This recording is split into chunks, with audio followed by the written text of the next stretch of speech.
WNST, Towson, Baltimore, and Baltimore Positive. I'm wearing my Costas Inn shirt, established in 1971. My ex-girlfriend was established in 1971. I was established in 1968.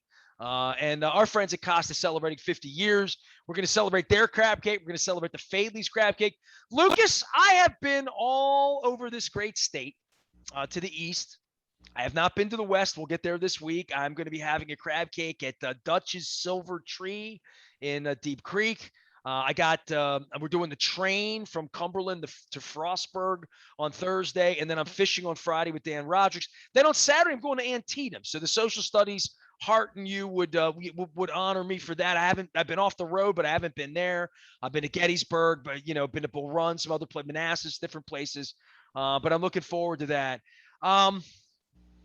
Seen a lot of Orioles stuff, right, at the beach. I mean, seriously, like, even people still wear their Oriole hats. I saw a giant flag. I was having a crab cake on Sunday late in the afternoon at the Narrows in Kent Narrows, right by Don Moeller's summer home, his Kennebunkport, which is Kent Island. And I looked out, somebody had a giant flag. And it didn't even say Trump or F. Biden on it, like most of them do. It had the Oriole cartoon bird in the middle. And I thought, that's a big bird to be flying. And people on the boardwalk I saw Oriole stuff. And I probably saw more Oriole stuff than Raven stuff now that I really if I really think about it over the course of 3 days of walking up and down the boardwalk and whatnot. It's almost an SOS at this point, dude. I want to talk to you about roster. I want to extend our football conversation because it's significant. And I could be a real a-hole and pile on all the losses and this and that. My hair is getting long. I'm getting old. I'm chasing crab cakes.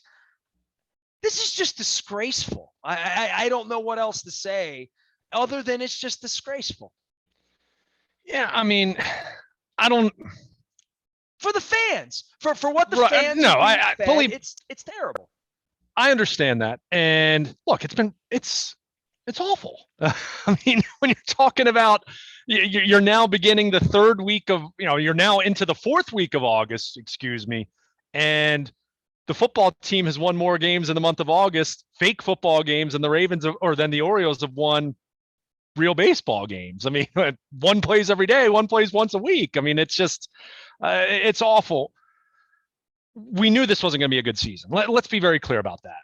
And what's the difference and I'm saying this rhetorically, I'm not saying that I feel this way. I'm just posing this question. Well, I feel this way. Losing's losing. And I felt that way for a long time. And they can talk all the prospects, and that's cool, but it's still like, this is what we do. This is a real thing. It'd be like me telling you my show will be good in 2 years, but now I suck, it sucks, and it sucks, and you're stuck with it. And I'll still be here 2 years from now, and you might come back. I mean, I don't know any other industry that works under that premise with any sort of buy-in. You know what I mean? Maybe politics can work that way. We're always going to lie to you and talk about the future because we can't really promise the future, but we're going to promise the future in some sort of Pollyanna sort of way that I don't buy their bullshit because I've been seeing it for 30 years. So I'll believe it when I see it, but to have it be this bad, I mean, I'm not saying they're trying to be this because I don't think you could try to lose 20 games in a row twice. I don't know, but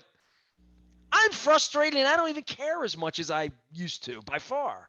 Yeah, I mean, I'll say this because you just said I don't know what you almost have to treat it like it's a startup business from the standpoint of, I mean, this thing was burned to the ground 3 years ago. And you and I were calling for them to rebuild. I mean, we were. So realistically speaking, did we think they'd be winning by now? No. Did we think we'd be talking about them flirting and being in the neighborhood of losing 110 games again? Kind of in that territory for the third time in the last 3 real seasons, 2020 pandemic short season aside. 110 last year they played. Well, I mean, they weren't on that pace, but the point is that was a weird season. I'm just throwing that to the side. Would it be any better? Would anyone really feel that much better if they were on a 95 loss pace like I predicted them to be on at the beginning of the season? I don't know. I mean, in the midst of an 18 game losing streak, yeah, of course it's humiliating. And you see Peter Gammons tweeting out the picture of the old Sports Illustrated article where they're 0-18 and Billy Ripken's got his head against the bat. And we all remember 1988 and 21 losses in a row. At the same time, Scarred your childhood. yeah, I mean, but at the same time, I don't know how drastically it impacts my thinking as far as the big picture, that they're having a season that I thought was merely going to be bad and it's historically poor again. Does that mean I think what they're doing is a failure and not going to work? No. Do I look at it on an individual basis, disappointments that I've talked about over and over, that Keegan Aiken hasn't looked like even a major league pitcher, let alone a guy that could maybe be your number 4, number 5 starter. Same with Dean Kramer, who's been in the minors now for 2 months. Two guys. Too many prospects that really aren't prospects, which makes them never were prospects. They were just guys you had high hopes for that at the major league level. None of these guys have ever spent 5 minutes I mean, Mullins never looked any good. Nestor Cortez, nasty Nestor. I didn't bring that up. It took me like 40 minutes here to bring that up today. But giving up on guys and having them do well in other places doesn't bode well for them, right? Especially when they don't have any pitching and just giving pitching away.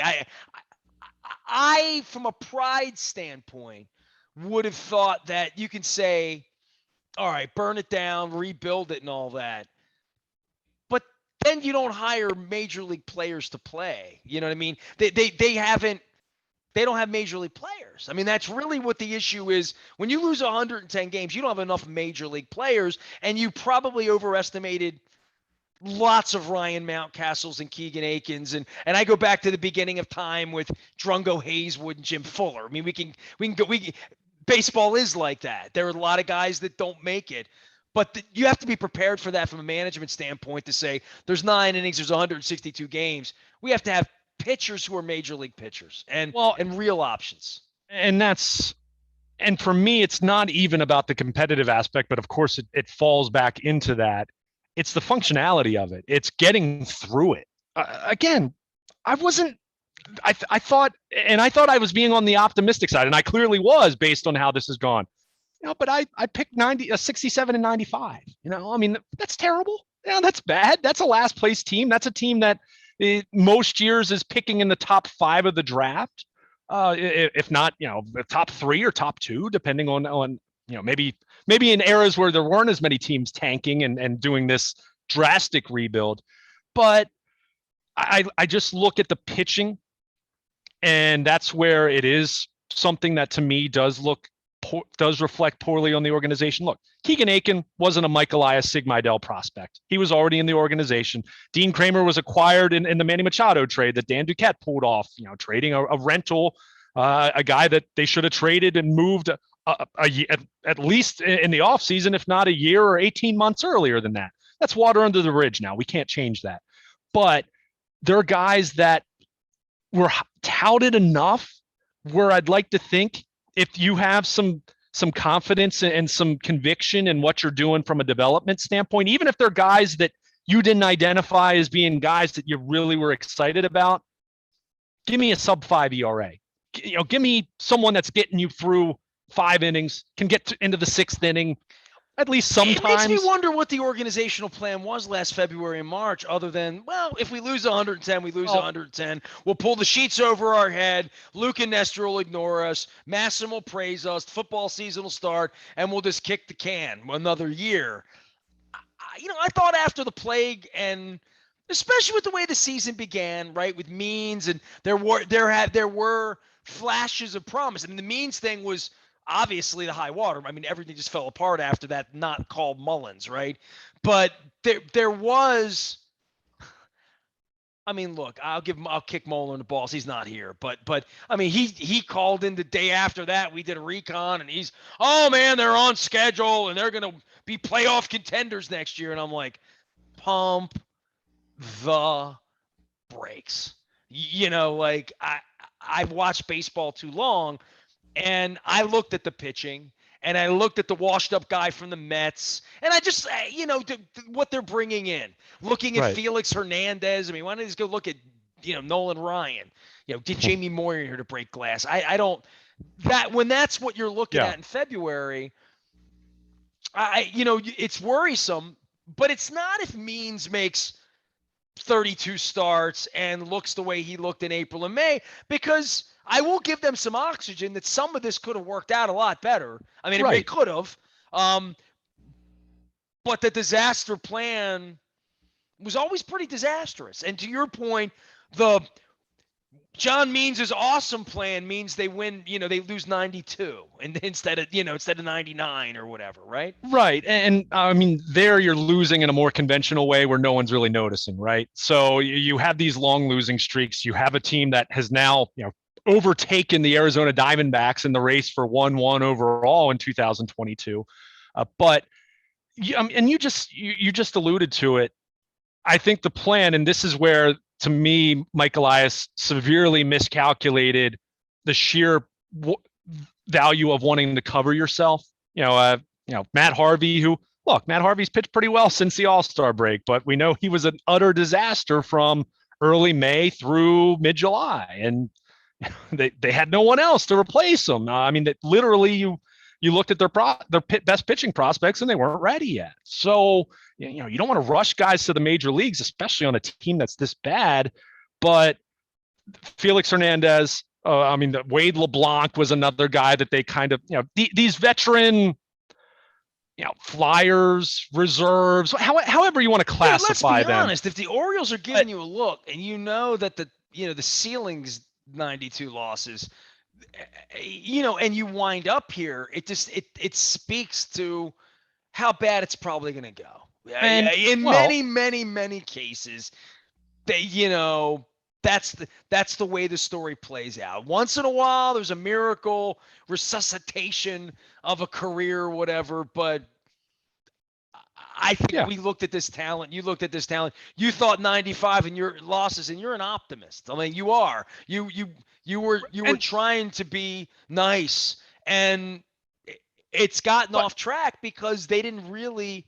When they're sitting around last January and February and March, I don't think they're all that concerned about this, and that's the part that really should piss everybody off. There's not a sense of tremendous embarrassment. There's just more promises of the future. Well, but that's where their focus has been, is on the future. I mean, before the season, I've identified Dean Kramer. I've identified Keegan Aiken, guys that have been wild disappointments in my mind, based on where they were, based on how they pitched at the end of last year, understanding it was this weird 60-game sprint, and September felt more like June in the context of what a season is normally like. But you look at those two. What's happened with the bullpen? I don't know how much of that is those guys just pitching poorly, and how much of that is when your rotation is in shambles, and you're trying to cover innings, and you got Brendan Hyde's extending guys more than he'd like to, most likely. I mean, it's like a house of cards after a while. It collapses on itself. But my point is, we were still looking at this roster going into the season and saying there are still far more placeholders and guys that maybe someone becomes another John Means or another Hanser Alberto. Team full of Freddie Galvises that you were just hoping to deal on July 30th. Right. But my point is, from that standpoint, that's where I do look at this and say, okay, I thought it was going to be a 95 loss team, which still stinks, is still a last place team, is still a team that no one cares about going out to watch. And they're much worse than that. What does that mean for the big picture? It would be different to me if Adley Rutschman were already here, and Grayson Rodriguez were already here, and DL Hall were already here, and a half dozen of their other top 15-ish prospects were already in the majors, and they all looked like garbage then, and they were at a point where their prospects were all graduating, and they wouldn't have the number 2 farm system. And according to Baseball America, they'd be down to 15 because all those guys are in the majors now. That's where I would look at this thing and say, oh my gosh, they're completely sunk. I don't feel that way in the long term. However, that being said, when I do see some guys not take steps forward, like Kramer, like Aiken, and not just fail to take a step forward, they go the opposite direction. Yeah, then I do look at it and say, okay, Grayson Rodriguez looks awesome. I mean, he's considered more and more becoming a consensus best pitching prospect in baseball. That's how much everyone loves this guy. And Mike Elias said on Friday that he's on their radar, that he could be in the majors next year, despite the fact that he's still at Bowie. And we know that they typically aren't going to rush guys, especially high school draft picks. A few years removed. There's from no being drafted. reason to rush them Right, when you lose 111 right, this year, and the upside next year is going to be, well, maybe we can just lose 95 this year. But see, this is where I will differ with you a little bit in terms of, I think there's a natural tendency to just say, okay, they're going to have a 10-game improvement. You're hoping for a 10-game improvement next year, and then another 10 games after that, and then another 10 games after that. We know that, quite frankly, it can move much more quickly than that. I mean, I remind everyone constantly of this team being the worst team in baseball in 2010. And then they hire Buck Showalter, and they went 34-23, and everyone's thinking, wow, these young guys are starting to figure it out, and they've got the manager now, and they're ready to win. And there was a little more optimism in 2011. What happened? They lost 93 games. So then you're back to this. Okay, well, there's no end in sight. We're on going on 15 straight losing seasons, and then they won 93 games. Now, that's not to say that I think they're going to be great next year or dramatically improved, but if you're getting into this territory now, Adley Rutschman's at AAA right now, and he's off to a pretty nice start at AAA. He has no other level to go to after this. So even if you play the service time game and you keep him at Norfolk until late May next year, the same thing they did with Matt Wieters in 2009, he's going to be in the majors. I already mentioned Grayson Rodriguez. Mike Elias flat out acknowledged he's on their radar that he could be in the majors by next year, at this time next year. So my point is, okay, if your top guys are now at a point, your top prospects, top position prospect, top pitching prospect are now at a point where they're arriving at the major league level.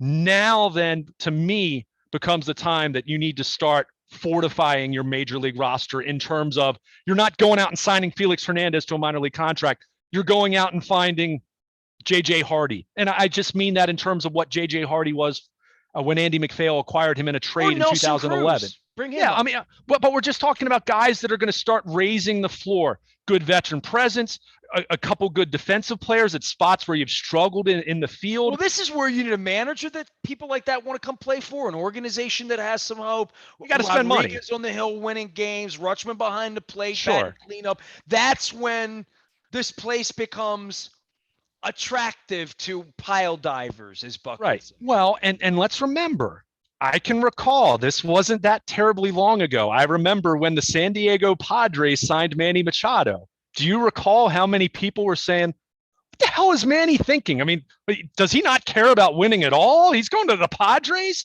And then what did astute baseball observers pointed out? The San Diego Padres have the best farm system in baseball. And, but they started signing Eric Hosmer. They signed Machado. They brought in, they made some trades. They traded some of their prospects for established guys. And okay, it hasn't worked out that they're running away with the NL West, but they're still in the hunt. They're still sitting there trying to make at least the wild card spot.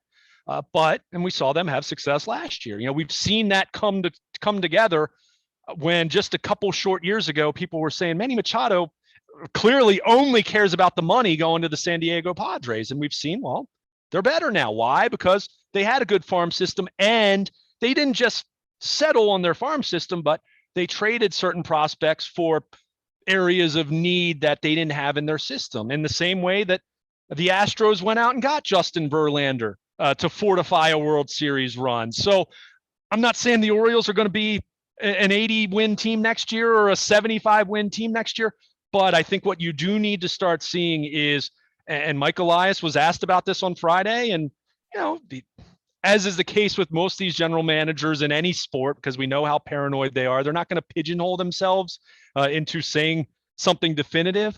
But I think there is an expectation now, because Rutschman's going to be arriving next year, because Grayson Rodriguez could be arriving next year, because you can name some other guys that are going to be arriving.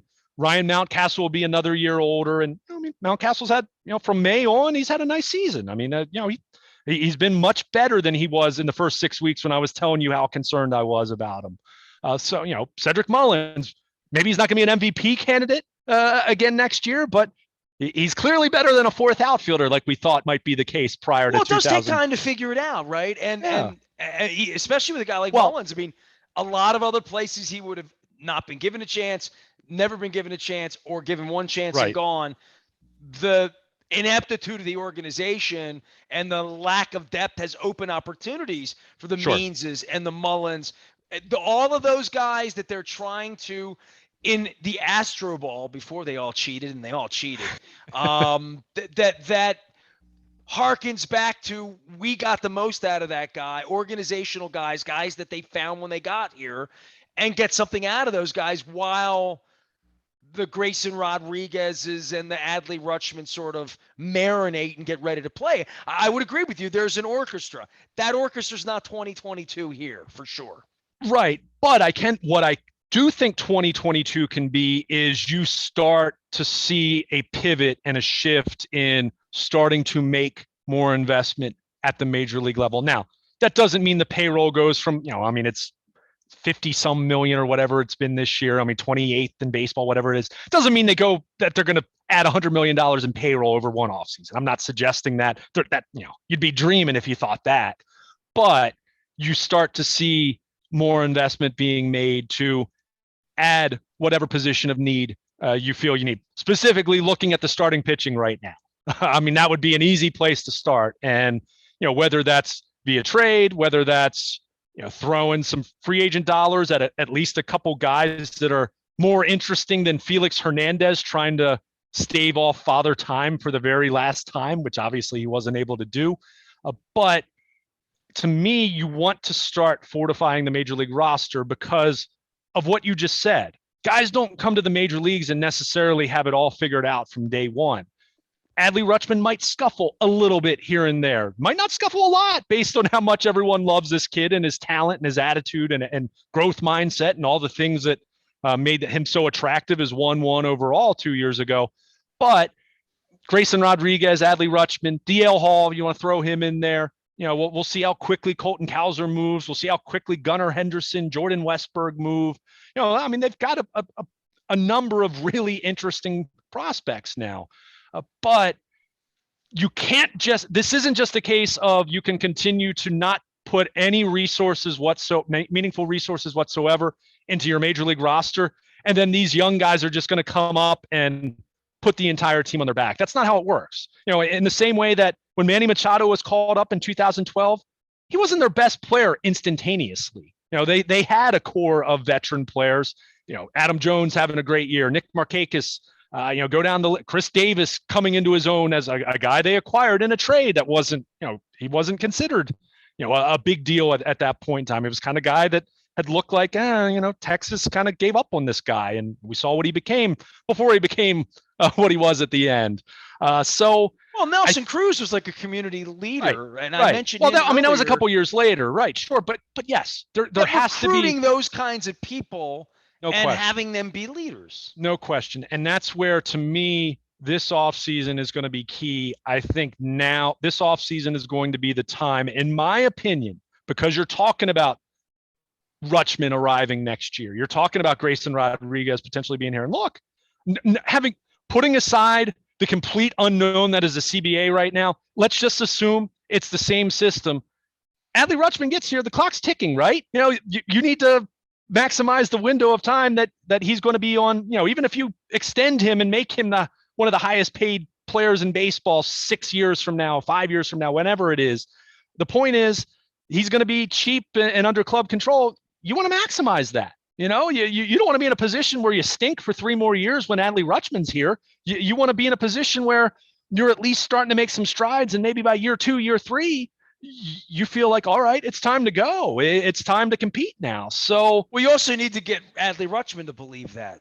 Well, there's that. And I mean, you have to start cultivating that culture that things are changing now. And we saw for the longest time here, from 1998 through 2011, these half measures, half rebuilds, start, stop. We all remember the investment that was made in 2004 when they signed Tejada, they signed Palmeiro, they signed Javier Lopez, Sidney Ponson. And okay, a year or two later, less than a year or two later, they're back in this position of just purgatory. This is clearly way worse than that purgatory that they were in from 98 through 2011 because they never had 110 loss seasons. But I do think there is a plan here at work. Now, we have to see that through, and that doesn't mean that it's going to work.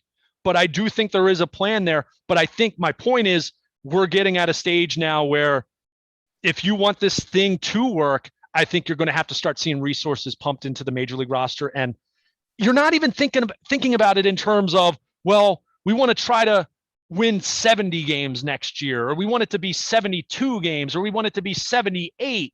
You don't think about it in those terms. You think about it in terms of, here are all the long-term pieces that we really believe in, and this is where we fit. I mean, it's roster building.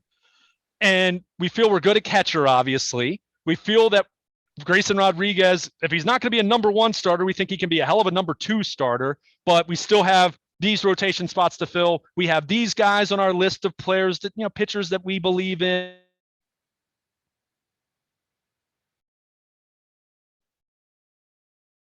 Luke Jones joining us here. He is Baltimore Luke. We've been talking some Orioles baseball. We're going to talk some Ravens football as well as the Ravens get ready to play the formerly known as the Washington football team. Nesty at WNST.net still reaches me. Nest at BaltimorePositive.com also reaches me. The Crab Cake Tour has been phenomenal. Just a little bit of chicken palooza left here. We're getting into the end of the tour, heading to the western part of Maryland. You'll be able to follow along. The hashtag is Crab Cake Tour. He's Luke. I'm Nestor. We are WNST, AM 1570, Towson, Baltimore. And we never stop talking Baltimore positive.